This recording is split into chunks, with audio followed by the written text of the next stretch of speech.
one big question that we get a lot is, what is that future season ticket holder looking like? I know there's a lot of pressure, especially on the team level, on how do we get a generation that is so last minute, is not necessarily going for the game and more for the environment.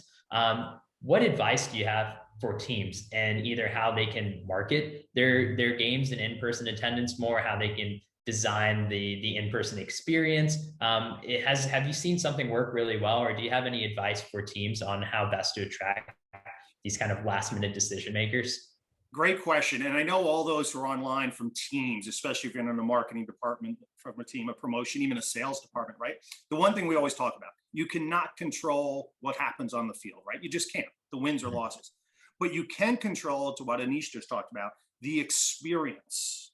And as Anish just said, Gen Z, when they come to a game, whether it's the New York Yankees or a minor league baseball or hockey team, is looking for a Instagrammable experience. From the moment they pull up in their car or walk to the venue to the entire time they're there, they're looking for interaction. They're looking for engagement. They're looking for even access to maybe things that they normally wouldn't have access to. So if you're a minor league or professional hockey team, give them access and let them sit in the Zamboni while it's going between, icing on the ice between periods 1, 2.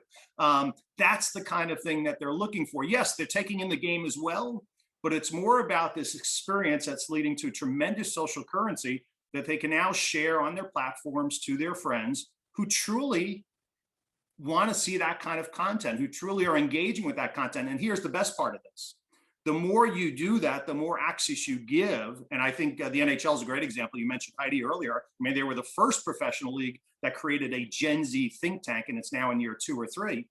But the more access you give to Gen Zers, whether formally, informally, through the experience you provide, that content is now going out and it's engaging with, and it's informing and inspiring other Gen Zers to say, wow, there's an experience there I wasn't aware of. We need to get to that game. We need to get to that arena. We need to get to that venue. So to me, it's looking at that arena, the stadium, the venue as a endless amount of experiences within the time, the 2 to 3 hours that Gen Z is there, that they are sharing on social media as they're experiencing, again, that game or that venue. So I think that's what it's all about. It's a slight shift, right? I mean, I can say it because I'm an old Gen Xer, right?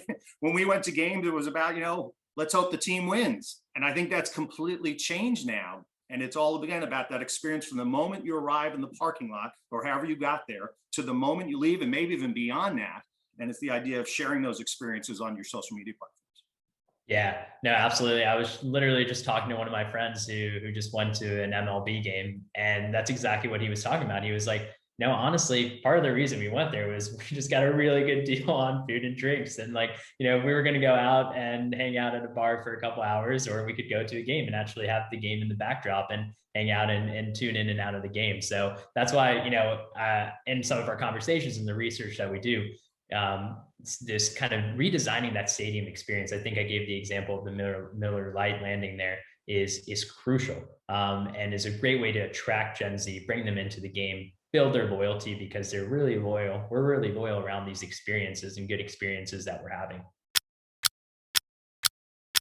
When you've worked at a team or a league or in a venue for 4 or 5, 6, 7 years, you kind of become blind and deaf to all the cool things within that venue, within that stadium. You just do, because you go to work there every day and it just comes routine.